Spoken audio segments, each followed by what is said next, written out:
Mesdames, Messieurs, bonsoir et bienvenue à la séance ordinaire du Conseil municipal de la Ville de Drummondville de ce lundi 5 novembre 2018. Je vais déclarer cette séance ouverte. Je vous invite à vous joindre à moi pour ce court moment de réflexion. Nous souhaitons que nos délibérations, nos projets et nos travaux soient animés de la volonté de servir la collectivité, de favoriser le développement de notre ville. Puissions-nous travailler dans la bonne entente, la compréhension et le respect des droits individuels et collectifs de nos concitoyens. Alors, ce soir, vous remarquez que plusieurs membres du Conseil portent le coquelicot, sinon presque la totalité des membres, du Conseil. On aura l'occasion à la période d'information de revenir sur les activités prévues ce week-end dans le cadre de la fête de l'armistice. Par ailleurs, vous remarquerez que je porte ce soir le novembre ou November, ça dépend comment on l'appelle. Alors, je relève en soi le défi qui a été lancé aux mairesses et maires du Québec par mon collègue Marc Demers, le maire de la Ville de Laval, qui a accepté d'agir comme porte-parole de cette campagne de prévention qui touche évidemment le cancer de la prostate. Il faut savoir que c'est chaque jour au Québec 12 Québécois qui reçoivent un diagnostic de cancer de la prostate. Alors, évidemment, j'ai une pensée toute spéciale pour mon collègue, mon ami Marc Demers, qui est maire de Laval, qui a lui-même combattu un cancer au cours de la dernière année, qui n'a jamais arrêté de travailler, qui a été fidèle à ses concitoyennes, à ses concitoyens. On sait qu'il a eu à relever des défis majeurs à la Ville de Laval depuis son entrée en poste il y a 5 ans, en 2013. Alors, évidemment, une pensée pour lui et cette solidarité et la pensée des membres du Conseil de la Ville de Drummondville dans cette lutte personnelle qu'il mène. Je vous invite à vous asseoir. Alors, vous avez reçu copie de l'ordre du jour. Est-ce que j'ai un proposeur pour son adoption? Je le propose. Madame Marquis. L'appui. Monsieur Pelletier. Alors, j'en profite là, pour rappeler que nous mettons en place depuis le mois d'octobre une nouvelle formule pour la période de questions. Pour les gens qui sont présents, je vous invite à compléter les formulaires pour la période de questions avant la période d'information. Vous avez reçu copie des procès-verbaux des rencontres tenues le 15 octobre dernier, une rencontre extraordinaire dans laquelle on a adopté le plan triennal d'immobilisation. Je vais te proposer de demander la dispense de lecture, M. le maire. Alors, M. Martel propose. L'appui. M. Grondin appuie. Et l'Assemblée ordinaire qu'on a tenue le même soir. Je vais te proposer de demander aussi la dispense de lecture. M. Martel. Je vais l'appuyer. Mme Bernier. Correspondance, Maître Ouellet. Vous avez reçu la confirmation du ministère de l'Éducation concernant le projet de construction du complexe sportif, la subvention qui a été octroyée. De 7,5 millions de dollars. Merci beaucoup. Dépôt du procès-verbal du comité exécutif. M. Grondin. Oui, M. le maire. Alors, lors du dernier comité exécutif, on a parlé du développement du site de la Société productrice des animaux de Drummondville, dont on parlera tantôt. Il y aura une subvention accordée à ce niveau-là. On a parlé de mandat en communication, marketing pour des études de dossiers, des études en loisirs aussi, des questions d'échange de terrain avec des promoteurs et avec d'autres partenaires de vente de terrain, dont 3 industriels, 2 agrandissements. La question aussi de la bibliothèque, de l'ajustement des services de la conciergerie et de la sécurité. Des discussions sur des suivis budgétaires, la création d'un nouveau poste en lien avec l'important changement au niveau du service informatique qui va faire avoir à mettre en place, entre autres, le guichet unique avec les autres services du milieu. Des questions d'affaires juridiques et des subventions. Merci. C'est déposé. Résolution autorisant le versement d'une subvention montant de 145 000 à la Société protectrice des animaux de Drummond, des prolongations de l'amphithéose pour une période de 30 ans. C'est pour, si on veut se calquer à la période pour un nouveau bâtiment. Donc, ils ont à faire demande du financement. Je vais te proposer. Monsieur Martel. Je l'appuie. Madame Marquis. Versement d'une commandite à Culture Centre du Québec. C'est un montant de 500 et ça concerne le Galard qui va se tenir ici à Drummondville ce jeudi. Je le propose. Madame Marquis, Monsieur Martel. Délégation des conseillers John Husk et Daniel Pelletier au Forum municipal sur transport ferroviaire qui est organisé par l'Union des municipalités du Québec. C'est à Trois-Rivières ce vendredi 9 novembre. Je le propose. Lacoste. Je l'appuie. Madame Bellavance, je prendrai également part à ce forum, évidemment. Approbation des virements budgétaires du 18 août au 19 octobre dernier. Monsieur Martel. Je l'appuie. Madame Lassonde. dépôt de la liste des dépenses autorisées et de la liste des paiements. M. Pelletier. Dépose la liste des dépenses qui ont été autorisées par les délégataires désignés en vertu du règlement de délégation de pouvoir, et ce pour la période du 7 au 27 octobre 2018. Cette liste totalise un montant de 2 952 370 et 23 sous. Aussi, je dépose la liste des paiements effectués au cours de la période du 14 au 27 octobre 2018 relativement à des dépenses préalablement approuvées. Alors, c'est déposé par M. Pelletier. Oui. Mandat à l'Union des municipalités du Québec pour l'achat de carburant en vrac. Donc, c'est une... Je le propose. M. Hosк. Je l'appuie. Mme Bellavance. Location d'une pelle hydraulique avec opérateur. M. Hosk. Et on a eu 3 soumissionnaires conformes. Celui que je propose est donc Excavation Yvon Benoît au montant de 85 196 $. Je l'appuie. M. Hosk, Mme Bellavance. Travaux de bris de couvert de glace sur la rivière Saint-François. C'est pour une période de 3 ans. Je ne me trompe pas, M. Hosk. Tout à fait. On a eu un soumissionnaire, celui que je propose, Éco-Technologie Limitée, au montant annuel moyen de 159 958 $. Puis, M. Hosk, M. Charret. Résiliation du contrat DR16 PUB 002 pour le service de marquage des chaussées pavées. Alors, c'est pour faire face à différents changements au niveau de la gestion du contrat, également de nouvelles exigences et l'ajout de différentes pistes cyclables. Je le propose. M. Hosk, M. Martel. Service d'entretien ménager pour l'Hôtel de Ville. Et on a eu, 2 soumissionnaires conformes. Je propose le plus bas qui est Maintenance Eureka Limitée au montant total annuel moyen de 63 494 $. C'est un contrat d'un total de 2 ans. Je l'appuie. M. Hosk, avec une année d'option. Mme Bellavance. Fourniture et livraison de bacs verts et gris. On a un soumissionnaire conforme dans ce cas-ci. Je propose USD Global Inc. au montant de 143 816 $ en soulignant que c'est une entreprise de Lévis. Malgré son nom, qui nous ferait croire que c'est américain. Je l'appuie. M. Hosk, Mme Bellavance. Impression de bulletins municipaux, calendrier de collecte. On a eu 3 soumissionnaires dans ce cas-ci. Le plus bas conforme que je propose est Imprimerie FL Chiquan Web Inc. au montant total annuel de 76 137 $. C'est pour l'impression du bulletin municipal et du calendrier des collectes pour les 3 prochaines années. M. Hosk. puis, M. Pelletier.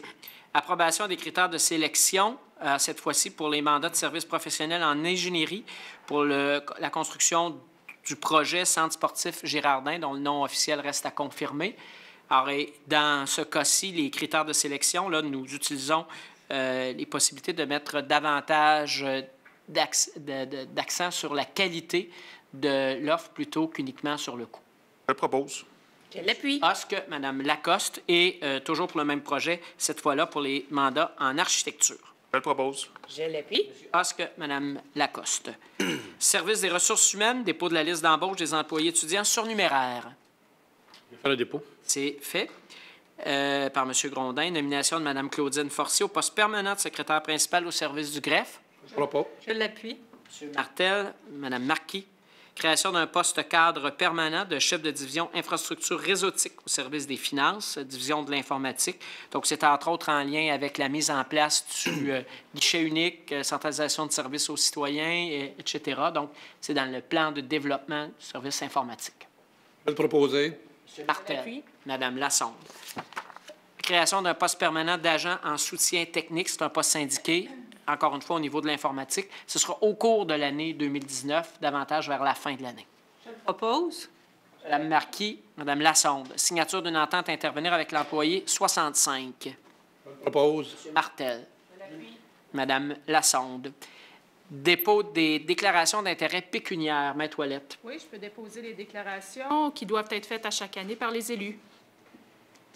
C'est donc déposé. Adoption du calendrier des séances du Conseil pour l'année 2019. Je le propose. Mme Marquis. Je l'appuie. Mme Bernier. Désistement partiel de la Ville de Drummondville dans sa demande en justice introductive d'instance remodifiée à l'encontre de construction Benoît Moreau. Je le propose. Mme Lacoste. puis, M. Pelletier. Signature d'un projet d'entente d'échange de terrain à intervenir avec la commission scolaire des Chênes. Je le propose. M. Martel. Je l'appuie.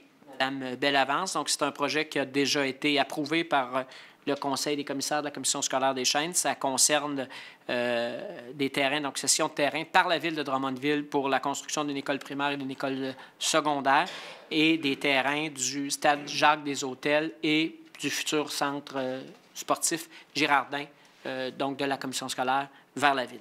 Signature d'un acte de quittance à intervenir avec Jean-Guy Ferland et Colette Enfield relativement à un acte de garantie hypothécaire immobilière signé le 8 octobre 1997. Alors, simplement que toutes les obligations ont été remplies dans ce dossier-là. Madame Lassonde. J'appuie. Madame Lacoste. Résolution autorisant le transfert de contrat de taxi collectif de Taxi Drummond à Taxi ACME et autorisation de signature. Je le propose, c'est simplement un changement de nom. Osque. J'appuie. Monsieur Pelletier, signature d'une entente de subvention au fonctionnement, intervenir avec le tournoi de hockey midget de Drummondville pour la 55e édition qui va se tenir du 3 au 13 janvier 2019. C'est le même montant que les années dernières, soit 15 000 Je le propose. J'appuie. Monsieur Charret. Entente à intervenir entre la Ville de Drummondville et le réseau Québec-France dans le cadre du programme intermunicipalité de 2019. Alors, c'est notre programme d'échange de stagiaires chaque été avec notre jumelle de La Roche-sur-Yon en France. Ça permet à des jeunes Drummondvillois d'aller passer l'été pour travailler aux services municipaux de La Roche-sur-Yon et inversement, nous accueillons ici à Drummondville des stagiaires lyonnais. L'expérience est toujours appréciée par les jeunes, alors je vais le proposer. Monsieur Grondin. Je l'appuie. Monsieur Martin. Résolution autorisant le décret d'honoraires professionnels à être financé par le règlement parapluie numéro RV 18 49 46, ainsi que les travaux de colmatage du ponceau de la rue Saint-Pierre. Donc, ça touche les infrastructures pour l'année 2018. Je vais le proposer. Les honoraires s'élèvent à un montant de 196 000 ainsi que le colmatage en lui-même est 10 000 Monsieur Hosque. Je l'appuie. Monsieur Pelletier. Résolution autorisant l'installation d'une signalisation ayant pour effet d'interdire le stationnement sur Lionel Giroux du côté sud entre les rues Luneau et Michaud et du côté nord entre Michaud et le second accès du lot 4 133 162. On parle du groupe Data. Je le propose. Monsieur Pelletier. Je vais l'appuyer. Monsieur Grondin.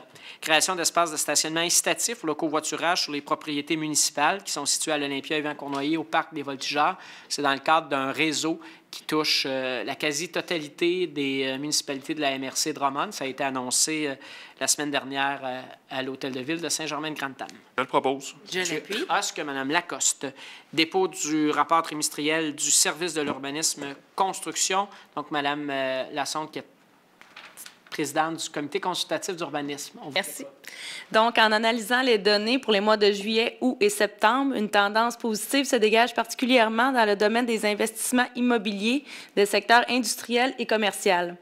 C'est plus de 50 projets de rénovation, de modification et d'agrandissement pour des bâtiments commerciaux, industriels et publics qui ont été approuvés par le service de l'urbanisme de la Ville de Drummondville au cours du dernier trimestre. L'élan de l'économie drummondvilloise se manifeste une nouvelle fois ici par l'entremise d'investissements réalisés par des entreprises implantées à Drummondville.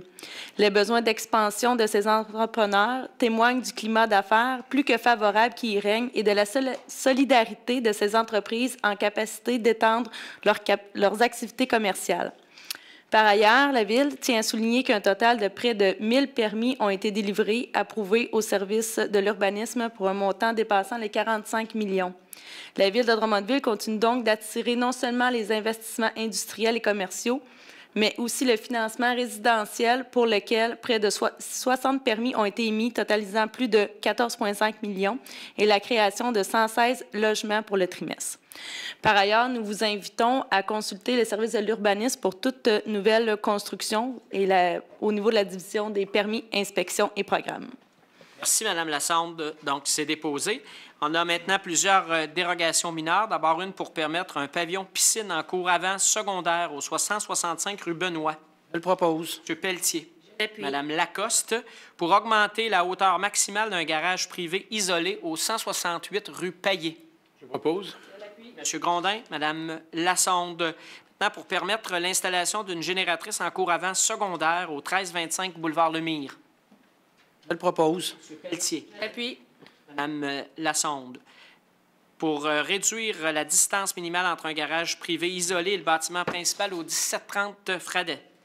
Je le propose. Je l'appuie. Mme Lacoste. Réduire la distance minimale entre la ligne latérale de terrain et le conteneur faisant partie intégrante du système de dépoussiérage installé sur une dalle de béton, c'est au 4400 boulevard Saint-Joseph. Je le propose. Je l'appuie. M. Pelletier, Mme Lacoste. Régulariser la marge avant entre la façade du bâtiment principal et la ligne avant de terrain, c'est au 514 Henri Dunant. Et puis, Lacoste, M. Grondin. Augmenter la hauteur maximale du bâtiment principal dans le cadre d'un projet de construction d'une habitation multifamiliale isolée de 6 logements et 3 étages au 2990 rue du Chevalier. Je propose. M. Morales. Appuie. M. Martel. Résolution refusant une dérogation mineure qui aura pour effet d'autoriser l'implantation d'un garage privé isolé en cour avant, de réduire la distance minimale entre celui-ci et la ligne latérale droite de terrain et d'augmenter la largeur maximale des avant-toits au 1435 chemin Émigne. Je propose. Lassonde. Je l'appuie. M. Pelletier. Résolution autorisant une dérogation mineure qui aura pour effet de réduire la largeur minimale d'une allée de circulation, augmenter le nombre maximal d'entrées charretières sur le terrain et donnant vers la même voie de circulation, autoriser une clôture en maille de chaîne en cour avant secondaire au 1250 boulevard Lemire. Madame Lacoste. Je l'appuie. Monsieur Pelletier. Madame Bellavance. J'aimerais demander le vote. Alors, je vais demander le vote. Quels sont les gens qui sont favorables à cette dérogation mineure? M. Martin, Mme Bernier, M. Pelletier, M. Grondin, Mme Marquis, M. Martel, Mme Lassonde, M. Charret, Mme Lacoste et M. Hosque, ceux qui sont en défaveur. M. Morales et Mme Bellavance, c'est adopté à majorité. Résolution autorisant une dérogation mineure qui aura pour effet de réduire la largeur minimale de 2 lots dans le cadre d'un projet de subdivision et augmenter la largeur maximale de la façade d'un garage privé intégré au 4836 boulevard Allard. Je le propose. Je l'appuie. M. Pelletier, Mme Lacoste. Alors, à l'item 17-12, je pense que vous allez vous retirer, M. Morales. Je vais m'arrêter. Parfait. Alors, les demandes donc de permis dans le cadre de plan d'implantation et d'intégration architecturale, c'est simplement là, le retrait de M. Morales, puisqu'il y a une des adresses qui concerne un membre de sa famille. Il n'a participé à aucune des discussions qui ont lieu au Conseil à ce sujet-là et en assemblée publique. Il se retire, mais comme c'est une assemblée publique, évidemment, il demeure sur place. Donc, le 85 chemin du Golfe, rénovation extérieure du bâtiment. Le 1250 boulevard Lemire pour l'aménagement de terrain sous condition. Le 2540 route 139 pour l'enseigne détachée du bâtiment. Le 1240-1242 rue Cormier, rénovation extérieure du bâtiment. Le 235 Hériote pour la rénovation extérieure du bâtiment également. Une enseigne détachée du bâtiment au 1665-1667 boulevard Saint-Joseph. Une enseigne rattachée au bâtiment au 755 René Lévesque. Une rénovation extérieure du bâtiment au 216A Saint-Damas. Un nouveau bâtiment au 14 Terrasse des Grands Maîtres.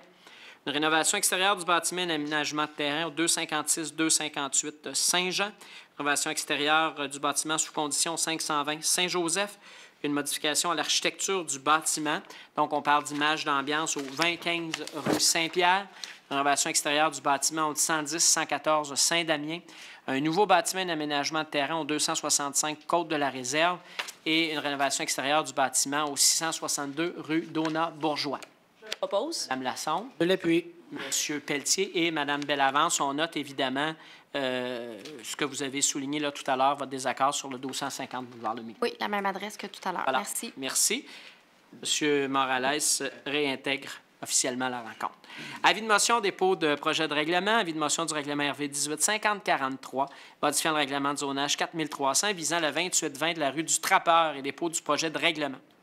Il a pour objet d'abroger les restrictions relatives à la construction de bâtiments accessoires en présence d'une habitation mobile à l'intérieur du secteur résidentiel Club du Faisan.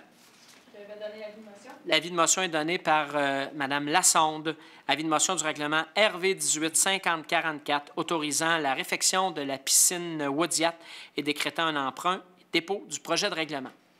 Il a pour objet de décréter des travaux de réfection de la piscine Waudiat et d'autoriser le coût total de ces travaux, des honoraires professionnels et des frais de financement qui sont estimés à la somme de 1 970 000 remboursables sur une période de 20 ans. Et la période de 20 ans correspond à la période de remboursement de la subvention que nous obtenons de près d'1 million de dollars du gouvernement du Québec dans le cadre de ce projet.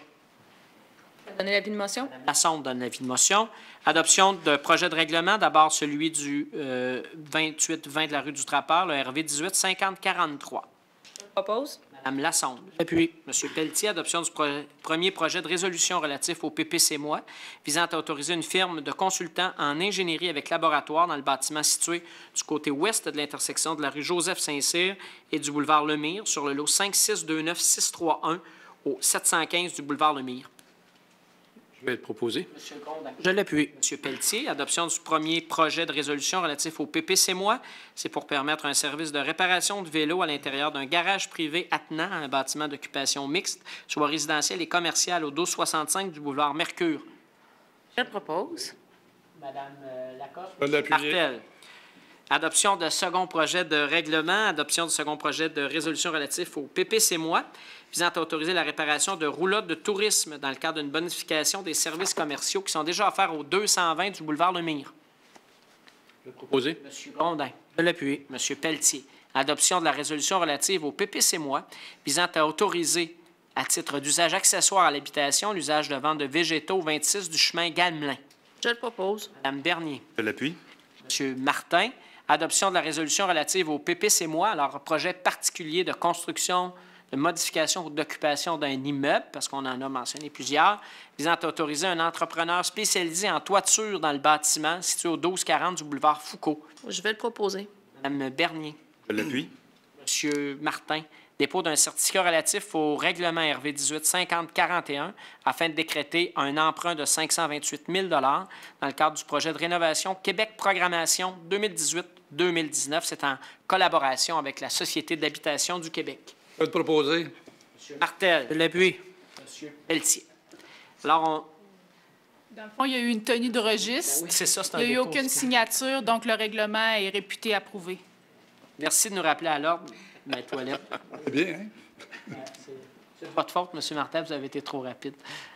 Alors, on est rendu à la période d'information des membres du Conseil. Alors, c'est le moment de fermer la période pour la période de questions.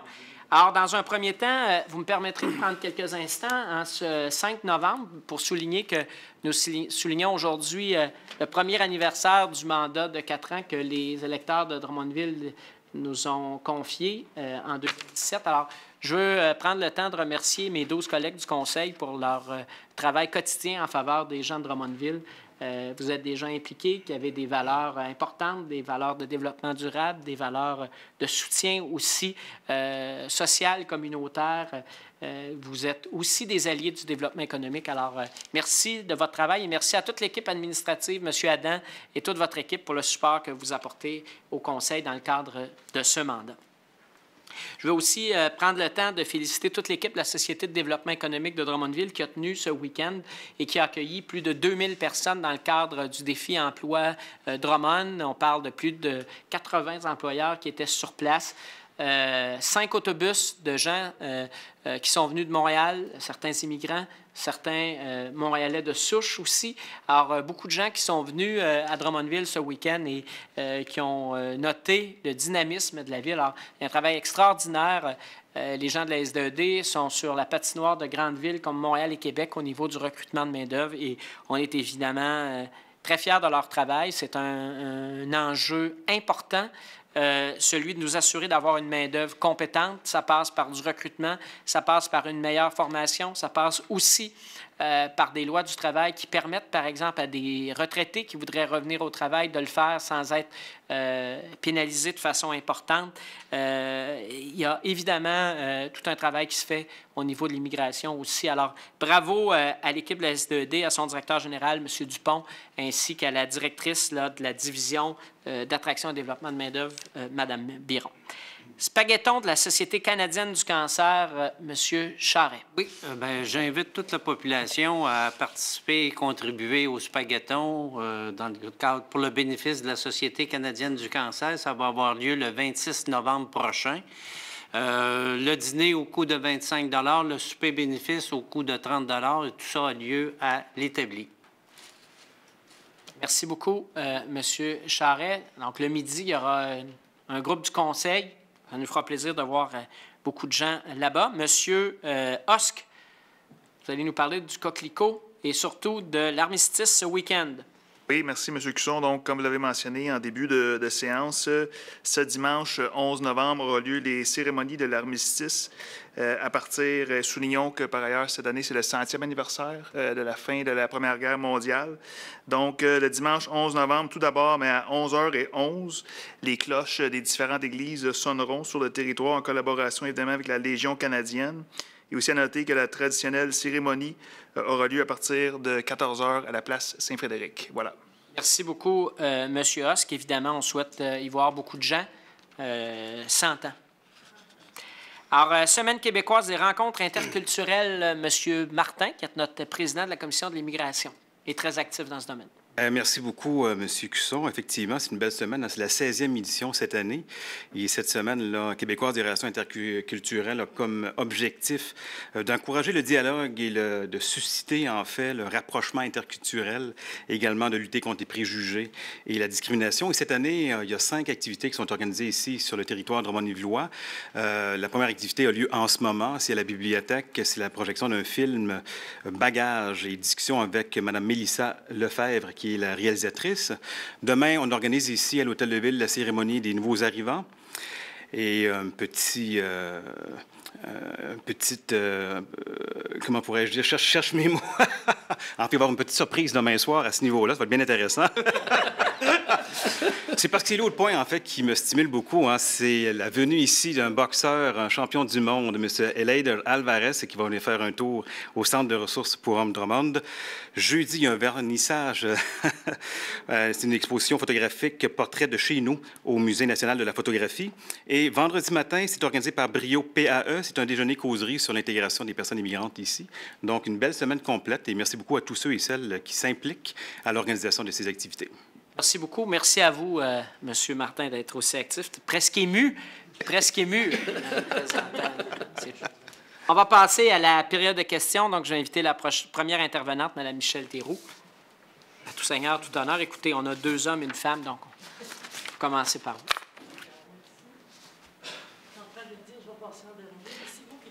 Peut-être rappeler pour les gens qui nous écoutent là, que le règlement prévoit 2 questions par intervenant avec possibilité d'une sous-question sur chacun des thèmes et une intervention totale de 5 minutes par intervenant et un préambule maximum d'1 minute pour l'ensemble des questions. Madame Théroux. Je ne sais pas si je vais retenir tout ça, mais je vais faire mon possible. Écoutez, on a une minuterie? Ici une greffière qui contrôle tout et qui nous dit quoi dire et quoi faire. Alors, voilà. Allez-y, Mme Théroux. Première chose, je voulais vous parler du boulevard de l'Université, mais juste une petite affaire. Vous avez installé un banc pour se reposer sur le boulevard Saint-Charles. Oui. C'est une très belle initiative. Écoutez, je peux vous dire que c'est un citoyen qui nous avait fait la demande à un moment donné. Donc, il y a des gens qui marchent là et ça coupe un peu la distance et les services ont fait le suivi. C'est appréciable. J'espère qu'il va en avoir peut-être, en tout cas, sur le boulevard de l'Université. C'est aussi un cyclopiéton qui est ce côté-là. Alors, ça serait peut-être une bonne chose. C'est noté. Alors, voilà. Ça, c'était votre premier sujet? Non. Boulevard de l'Université? OK, allez-y. C'est une petite affaire pour souligner. Alors, le boulevard de l'Université, j'ai remarqué que la vitesse est très importante. À partir du pont de la traverse, on dirait que les gens partent, puis ils s'en vont, là, puis ils prennent de la vitesse. Et ça va jusqu'à 70 km/h. C'est pas des farces avec des grosses remorques et tout ça. Puis... Alors, donc, je me disais que les panneaux indicateurs de vitesse lumineux que vous avez installés sur le chemin du pont, là, la route du pont, et puis l'autre sur des pins. Oui, il y en a quelques-uns. En tout cas, je ne les connais pas tous, là, mais je trouve ça excellent. Alors, je me dis, peut-être que ça serait une idée, en tout cas, regarder. On en prend note et on a au Conseil cette même préoccupation-là pour le boulevard de l'Université. Oh. On sait que la SQ fait des contrôles. Il y a des gens ici qui pourraient en témoigner autour de la table. Pas moi, mais certains. Alors, qui ont payé des contraventions, peut-être. Il y a donc un suivi qui se fait là-dessus, mais on va faire une relance. Ah, ça serait important, je pense. C'est noté. OK, merci. Ça, c'est le premier. Ça a l'air que ça coûte cher, en plus. C'est vrai. Bon. Maintenant, je viens sur le deuxième point, la direction sur l'environnement. Oui, allez-y. Alors, le 2 octobre, au lendemain de l'élection, vous, Monsieur le maire, vous étiez au 2460 avec Anne-Marie Dussault, oui, en présence de Karel Méran. Alors, ce dernier a souligné que M. Legault s'était présenté en campagne avec les mains vides en matière de protection de l'environnement, mais qu'il était prêt à écouter et à recevoir les propositions des autres. M. Maira, étant donné l'importance d'agir dans ces changements climatiques, a suggéré qu'un ministère sur l'environnement soit créé à cet effet et que le premier ministre prenne ce ministère sous son aile, vu son importance. Alors voilà la question. Sans être tout à fait une question, c'est une suggestion. Les municipalités sont des gouvernements de proximité. Vous l'avez dit assez souvent. Et vous l'avez gagné. Et je vais le dire encore. Oui. Et étant donné l'importance des effets de changement climatique sur nos vies et sur notre économie, ne pourriez-vous pas créer dans la ville une direction de l'environnement, pas un service, une direction de l'environnement transversale et qu'elle soit sous votre aile, de manière à ce que les projets des autres directions soient soumis à une évaluation d'impact sur l'environnement avant d'être autorisés. C'est une façon d'agir et qui a de l'importance par rapport à tout. Ce dossier-là est tellement important à l'heure actuelle. Vous en entendez parler beaucoup, de plus en plus. Et c'est une suggestion que je vous apporte. Je ne sais pas si vous avez une réflexion à faire là-dessus. Je peux vous dire, d'abord, le service de l'environnement est dirigé par un directeur. Il y a un directeur du service de l'environnement. Et le développement durable, qui est à la base de notre planification stratégique, et la planification stratégique son application relève de la direction générale, qui assure donc un suivi de ces questions-là. Il n'y a aucune décision, je peux vous dire, là, que ce soit écrit dans un règlement, dans un livre ou ailleurs, là, il n'y a aucune décision qui est prise par le Conseil sans que ces questions-là soient soumises. Cet après-midi encore, probablement que le directeur du service de l'environnement est l'un de ceux qui vient le plus souvent faire des présentations et rencontrer le Conseil dans les directions de service. On va poursuivre dans ce sens-là. On a au Conseil un délégué, un genre de ministre de l'Environnement autour de la table. Et donc, c'est une préoccupation qu'on partage. Pourrais-je avoir le nom du directeur? M. Roger Leblanc. Roger? Leblanc. Il n'est pas ici, là? Non. Je ne le connais pas. OK. Merci. C'est bien. Merci à vous. J'ai été correcte, là? J'étais dans les temps? Oui. Je vous dis, je n'ai pas reçu de coup de coude, donc on était dans l'horaire. Monsieur Dautheil, donc d'abord, deux thèmes. Il va nous parler du rapport du GIEC, si je lis bien. Ben oui. Mme Thérault écrit mieux que vous, quand même. En tout cas, oui, on va dire que oui, sûrement. Oui, c'est concernant, ce soir, il y a certains conseils municipaux, dont celui de Montréal, qui, suite au rapport du GIEC, de toute façon, on est pas mal tous au courant qu'il y a des urgences, puis eux, entre autres, il y a 82 municipalités, il y a 150 municipalités qui appuient, c'est une sorte de mouvement qui est en train de partir. Ça a apparu hier, ça a été publié dans le Radio-Canada, le 4 novembre. Novembre. C'est des citoyens se mobilisent pour demander aux municipalités du Québec de déclarer l'état d'urgence climatique. Ils souhaitent qu'elles agissent plus rapidement et plus concrètement en matière de lutte contre les changements climatiques. Et les municipalités sont nombreuses à se joindre au mouvement. Bon, on compte 150 à date.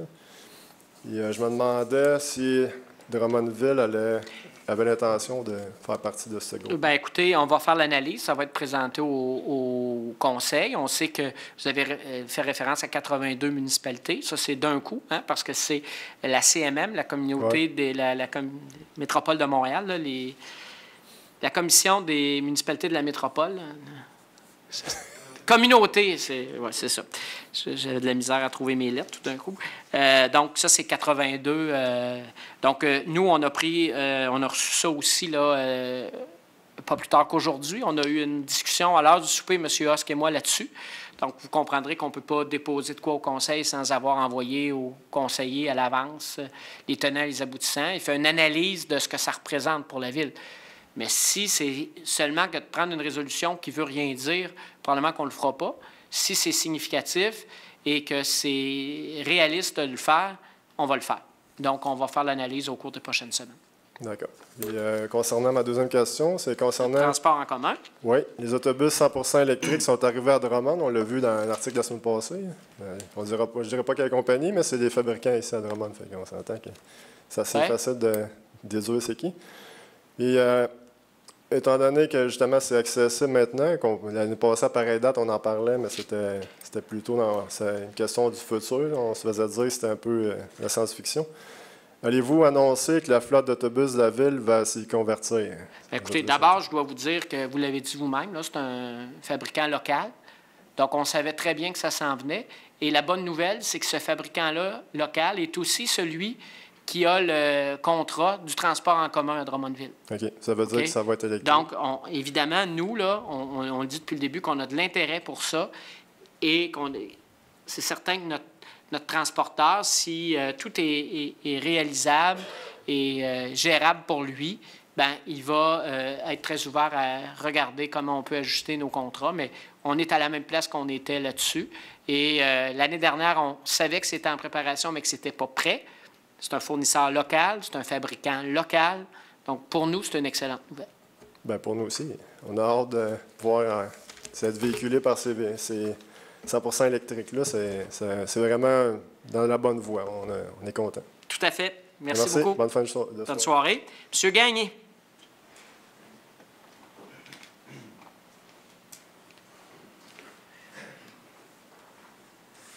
Alors, niveau sonore. Bonsoir. Michel Gagné, secteur Saint-Nicéphore.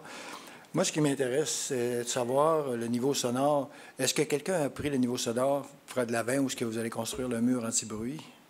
Ah oui, il y a eu des études détaillées là-dessus. Peut-être que M. Adam peut donner plus de détails. Oui, en fait, il y a eu des études faites par des firmes d'acousticiens pour mesurer le niveau de bruit à différentes périodes, puis tout ça est normé, donc établir l'impact de l'instauration d'un mur acoustique. Donc, il y a des modélisations qui ont été faites avant le mur, après le mur, le rabaissement du niveau sonore, etc. Il y a une étude complète qui a été faite sur ça. Mon autre question était ça. Est-ce que le niveau sonore va être pris après la construction du mur pour voir la différence? Effectivement. Voir si ça vaut la peine. D'accord. Règlement parapluie. Oui, disons que j'ai quand même une bonne idée de ce que ça peut être, mais je pense à ma souvenance que c'est la première fois que ça apparaît dans les... C'est la deuxième ou troisième année, monsieur? On est à notre deuxième année de règlement. Voilà. Alors, au fond, ce que ça permet, un règlement parapluie, c'est que l'ensemble des travaux d'infrastructure qui sont prévus pour l'année et annoncés, là, on ne peut pas faire n'importe quoi comme on a fait ce soir, on décrète. Ce que ça permet de faire, c'est que ça donne une flexibilité supplémentaire à la Ville. Je vous donne l'exemple. L'année dernière, dans notre règlement parapluie, on avait un certain nombre de restaurations de voies publiques. À un moment donné, on a économisé des sommes. Ça a coûté un petit peu moins cher. Ça a fait en sorte que, quand des citoyens sont venus nous dire, bien, boulevard Saint-Joseph, écoutez, il reste une courte distance à faire, puis vous l'auriez terminé dans le secteur Saint-Nicéphore, c'est Mme Yargeau qui était venue faire cette demande-là. Bien, si on n'avait pas adopté un règlement parapluie, il aurait fallu relancer un processus.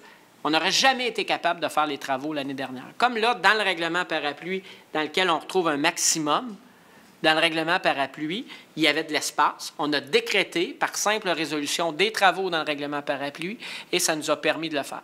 Ça permet aussi de faire en sorte que quand des projets, parce qu'à un moment donné, on évalue un projet, puis ça peut dépasser de 2-3 puis dans l'autre, on va économiser 4-5 bien, ça permet plus facilement, en respectant notre maximum, de ne pas reprendre des processus et d'étirer indûment les travaux. Ceci dit, à partir du moment où on adopte le règlement parapluie, chaque fois qu'on vient imputer de nouveaux travaux au règlement parapluie, en respect du maximum qui a été fixé, qui dépend du discours sur le plan triennal d'immobilisation qui a été fait, comme on l'a fait ce soir, on fait une résolution et on peut imputer des travaux.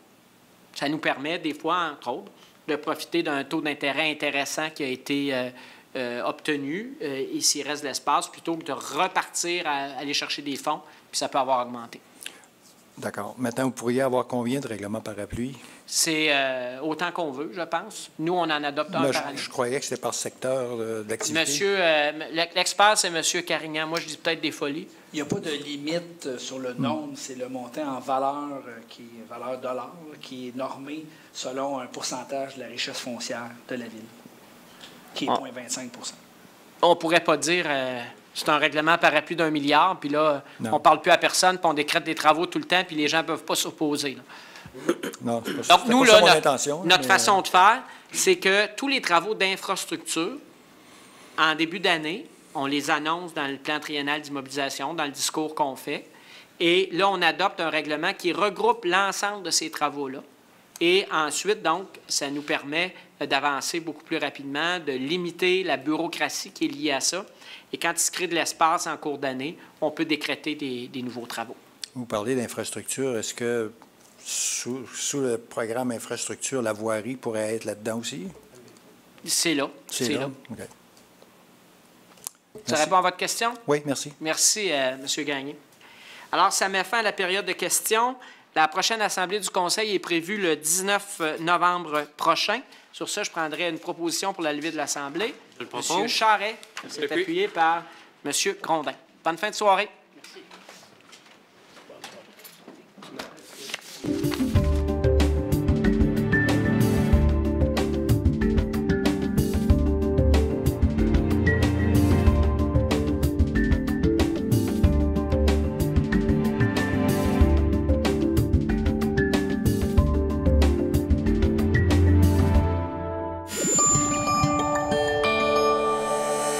Nous TV, fiers de faire rayonner notre communauté.